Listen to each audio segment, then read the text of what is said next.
بسم اللہ الرحمن الرحیم۔ ہماری عمروں میں 2 سال کا فرق تھا۔ یہ میری چھوٹی بہن تھی جسے میں نے دنیا میں سب سے زیادہ چاہا اور پیار کیا۔ وہ بچپن میں میری ہر شے لے لیتی اور میں اسے بخوشی دے دیا کرتی کہ اس کی خوشی مجھے عزیز تھی۔ اس کا نام چندا تھا۔ اس کا نام چندا بھی میں نے رکھا، ورنہ والدین کا دیا ہوا نام سبیحہ تھا۔ پھر وہ گھر میں چندا کے نام سے مشہور ہو گئی۔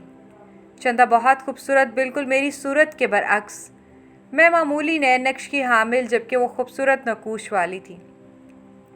میری رنگت گہری سانولی، وہ گوری چٹی تھی۔ اس کی رنگت بالکل گلاب کے پھول جیسی تھی۔ اس کا قد لمبا اور میرا قد دبا ہوا تھا۔ ہم دونوں ساتھ کھڑی ہوتی تو میرا سر اس کے کاندھوں سے نیچے ہوتا۔ اس کے سامنے میں بہت چھوٹی دکھائی دیتی تھی۔ ہم دونوں بہنیں ہی نہیں، سہیلیاں بھی تھیں۔ چندا کی عادت تھی کہ مجھ پہ اعتبار کرتی تھی، اپنی ہر بات مجھے بتا دیتی، جبکہ میں اس سے حال دل سنانے میں محتاط تھی۔ اپنا دکھ سکھ نہیں بانٹتی تھی کہ وہ میری چھوٹی بہن ہے۔ میں کیوں اپنی پریشانیاں اس کی جھولی میں ڈال کے اس کا دل بوجھل کرتی۔ بچپن پلک جھپکتے گزر گیا۔ جب ہم باشعور ہوئیں تو ہماری دوستی مزید گہری ہو گئی۔ اس سے مجھ سے 2 سال بعد میٹرک کیا۔ تب والد صاحب نے میری منگنی اپنے بھتیجے ایان سے کر دی۔ ایان ان دنوں انجینئرنگ کالج میں 3 سال کا طالب علم تھا۔ والدین کا خیال تھا جب وہ تعلیم مکمل کر لے گا میری شادی اس کے ساتھ کر دیں گے۔ ایان زیادہ تر لاہور میں رہتا۔ وہ وہاں بوائز ہاسٹل میں رہتا تھا۔ چھٹیوں میں گھر آتا تو میں چچا کے گھر لحاظ کی وجہ سے نہ جاتی۔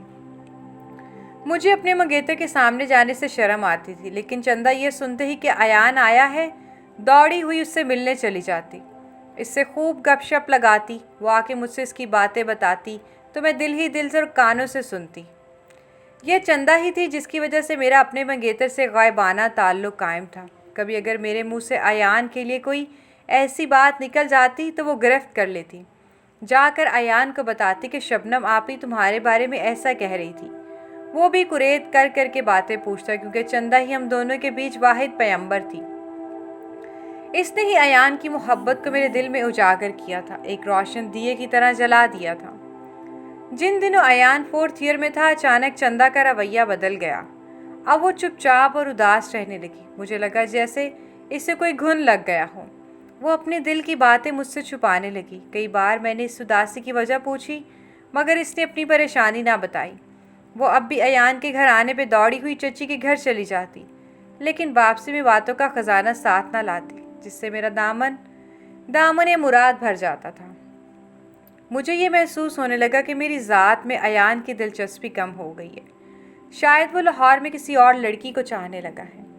تب بھی وہ چندا سے ایسے کلمات میرے لیے نہیں کہتا جنہیں سن کے میرا دل خوش ہو جاتا تھا۔ چندا کی باتوں سے میرے من کی کلیاں کھلتی تھیں، اور اب اس کے ایسے رویے سے میرے من کی ساری کلیاں مرجھا گئیں۔ انہیں کھلانے والا اب کوئی نہ رہا تھا۔ چندا خود بھی کسی گہری فکر کا شکار ہو گئی تھی۔ ایک دن میں نے اسے اپنی قسم دے کر پوچھا، سچ بتاؤ چندا، کیا ہوا ہے؟ کچھ نہیں ہوا، وہ گہری سوچ میں ڈوب کر بولی۔ اس کی آواز ایسی تھی جیسے وہ کسی گہری کھائی میں گر گئی ہو۔ کوئی بات ہے جو تم مجھ سے چھپا رہی ہو۔ لگتا ہے ایان نے تمہیں بتا دیا ہے۔ اب وہ کسی اور لڑکی کی زلفوں کا اسیر ہو گیا ہے اور مجھ سے شادی نہیں کرنا چاہتا۔ جب تم چچا کے گھر سے آتی ہو اداس اور بجھی لگتی ہو۔ ایسی کوئی بات نہیں، تو پھر اس کا کیا مسئلہ ہے؟ اس کا کوئی مسئلہ نہیں، مسئلہ میرا ہے۔ تمہارا کیا مسئلہ ہے؟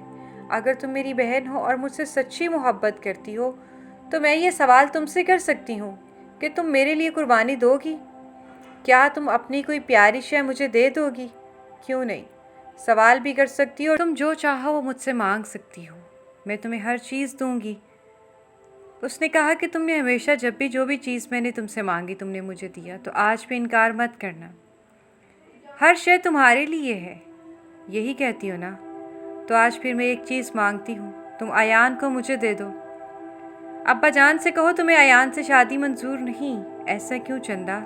اس لیے کہ وہ مجھے پسند ہے اور وہ بھی مجھے پسند کرتا ہے، اس نے بتا دیا ہے مجھے۔ لیکن ہم جانتے ہیں تمہاری منگنی بچپن کی ہے۔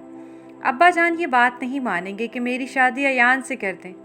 وہ تمہیں دکھ نہیں دینا چاہیں گے، لیکن اگر تم خود کہو گی تم ایان سے شادی نہیں کرنا چاہتی تو وہ خوشی خوشی چچا جان کو ان کے بیٹے کے لیے میرا رشتہ دے دیں گے۔ ایسا کیوں کر سوچ لیا تم نے؟ میرے انکار کے باوجود ممکن ہے ابا جان پھر بھی میری بات نہ مانیں اور اس منگنی کو نہ توڑیں۔ یہ بھی ممکن ہے کہ منگنی توڑ دیں مگر تمہارا رشتہ ایان سے نہ کریں، کیونکہ کچھ روز قبل پھپھو اپنے سہیل کے لیے تمہارا رشتہ طلب کر کے گئی ہیں۔ ابا جان اتنے دقیانوسی خیالات کے نہیں ہیں کہ شادی کے معاملے میں اولاد کے ساتھ زبردستی کریں، اور نہ ہی چچا جان لکیر کے فقیر ہیں۔ دونوں میں یہ معاملہ زیر غور آ چکا ہے، کیونکہ ایان نے چچا جان سے کہا ہے وہ تم سے نہیں بلکہ مجھ سے شادی کرنا چاہتا ہے۔ انہوں نے ابا سے بات کی، جانتی ہو انہوں نے کیا جواب دیا؟ انہوں نے کہا کہ مجھے اپنے بچوں کی خوشی بہت عزیز ہے، بڑی نہ صحیح تو چھوٹی صحیح، چندہ تمہاری بہو بنے گی، یہ کہہ کر انہوں نے میری منگنی توڑ دی۔ چچا کے گھر میں تو شادی آنے بچ گئے، وہ سب یہی چاہتے تھے کہ چندہ ایان کی دلہن بنے، کیونکہ ایان بھی ایسا چاہتا تھا، سو میں نے دل پہ پتھر رکھ لیا اور اپنی خوشی کو چھوٹی بہن کی جھولی میں ڈال دیا۔ ایان نے انجینئرنگ کر لی، چندہ سے اس کی شادی ہو گئی، وہ بیاہ کر چچا کے گھر چلی گئی، لیکن میں پھر کبھی چچا کے گھر نہ گئی، پہلے بھی نہیں جاتی تھی، پہلے اس لیے کہ ایان کے روبرو ہونے سے شرماتی تھی، اور اب اس لیے کہ اس کا سامنا نہیں کرنا چاہتی تھی۔ میں نے اپنے دل پہ پتھر رکھ لیا۔ چندہ اور ایان ہنسی خوشی زندگی بسر کرنے لگے اور میں مسکرانا بھول گئی۔ کبھی کسی بھی اپنے دکھ کا اظہار نہ کرتی تھی، وہ وعدہ میری بہن کی خوشیوں کو گرم ہوا لگ جائے۔ وقت گزرتا رہا، میرے لیے کئی رشتے آئے، میں نے کسی کو قبول نہ کیا، کیونکہ شادی سے میں نے منہ موڑ لیا تھا۔ اب کوئی خوشی مجھے خوشی نہ لگتی تھی۔ والدین سمجھاتے تھے، سمجھاتے سمجھاتے بالآخر وہ موت کی باہوں میں چلے گئے، اور میں نے زندگی کو ایک کڑوا گھونٹ سمجھ کر پینا شروع کر دیا، خود کو سمجھا کہ یہ زندگی کی تلخیاں امرت ہیں اور یہ سب کو پینی پڑتی ہیں۔ دنیا میں دکھ ہر ذی روح کو ملتے ہیں، ہر ایک کو اپنے حصے کے دکھ سہنے پڑتے ہیں، بلکہ بعض لوگ ایسے بھی ہوتے ہیں جن کی زندگی دکھوں میں گھری ہوتی ہے، مگر انہیں جیون کی سانسیں پوری کرنی ہوتی ہیں۔ کچھ ان کے دکھوں کی اس قدر دکھی ہو جاتے ہیں کہ اپنی ہی زندگی سے کھیلنے لگتے ہیں، کیونکہ زندگی کے ہر موڑ پہ ایک نیا امتحان ان کا منتظر ہوتا ہے۔ میں آج بھری دنیا میں تنہا ہوں، شادی نہ کر کے میں نے خود کو تنہائی کے سپرد کیا تھا۔ اب میری زندگی تنہائیوں کے محور کے گرد گھومتی ہے، دکھ اور غم خود بخود میرے گرد گھومنے لگتے ہیں۔ صبر کا پیمانہ لبریز ہو جاتا ہے تو غم آنسو سے بہہ نکلتے ہیں۔ لوگ سمجھتے ہیں میں اپنی زندگی سے بہت خوش اور مطمئن ہوں، مگر حقیقتاً ایسا نہیں ہے۔ عمر بھر کی تنہائی کو سوچ سمجھ کر گلے لگانا چاہیے۔ جن چہروں پہ بظاہر ہنسی ہوتی ہے، ضروری نہیں ان کا دل بھی کھلا رہتا ہو۔ لوگوں کی آنکھیں محض ظاہری خوشی کو دیکھتی ہیں، کسی کے دل میں جھانکنے کا ان کے پاس وقت ہی نہیں ہوتا۔ جب میری بہن اپنے بچوں کے ہمراہ ملنے آتی تھی تو میں انہیں دیکھ کے مسکرا دیتی تھی، ان میں خوشیاں بانٹتی تھی۔ وہ نہیں جان پاتے کہ سدا لوگوں میں خوشیاں بانٹنے والے خود مسکراہٹوں کے ایک لمحے کو ترستے ہیں۔ وہ شخص جو سب سے محبت کرتا ہے، نہ جانے کیوں آخر میں تنہا رہ جاتا ہے، مگر وہ جس سے سب محبت کرتے ہیں، دوستی کا دعویٰ کرتے ہیں، وہ بھی تنہا رہ جاتا ہے۔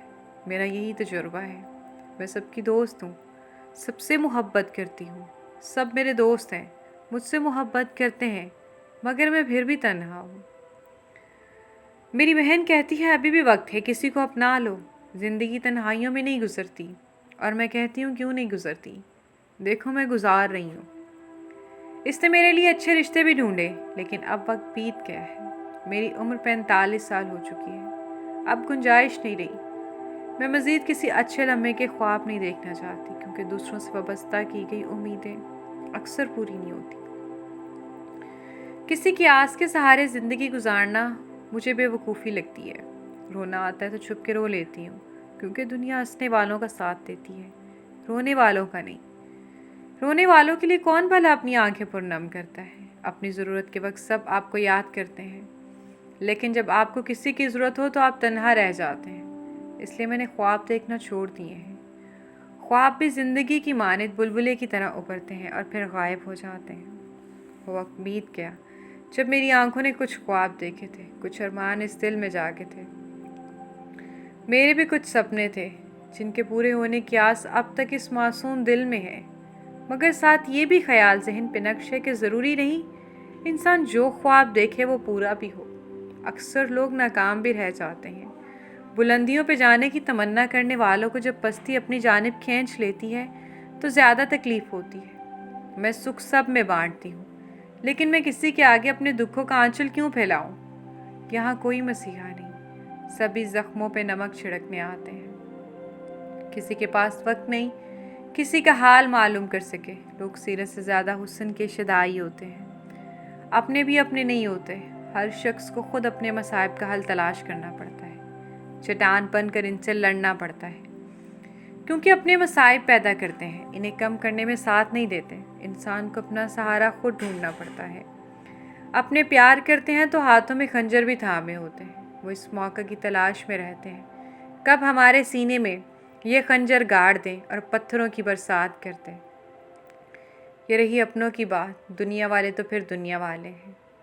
دنیا والوں سے کیسی امید، وہ تو صرف تماشا دیکھنے والے ہوتے ہیں۔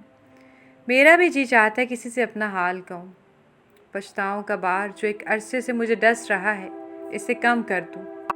راتوں کو جاگ جاگ کر تھک گئی ہوں، رو رو کر بھی تھک گئی ہوں، سوچیں بھی محدود ہو گئی ہیں۔ کس سے آخر کیا کہوں، کیا سوچوں؟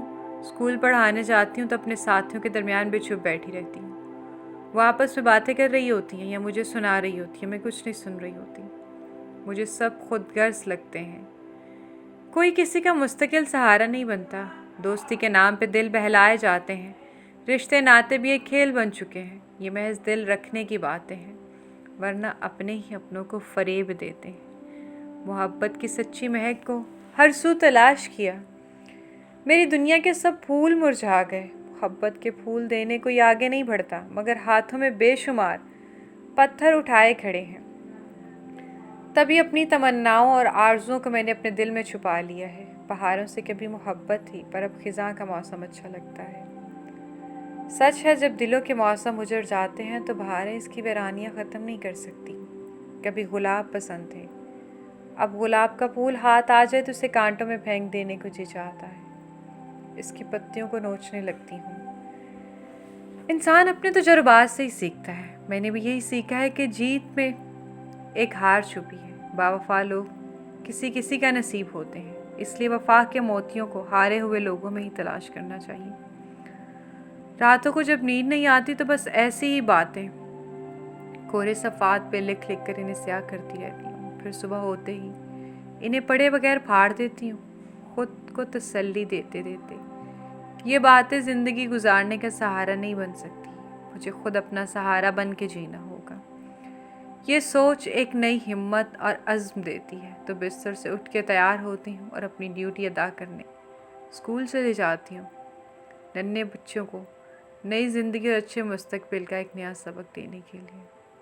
اسی کا نام زندگی ہے، اسی کا نام زندگی ہے۔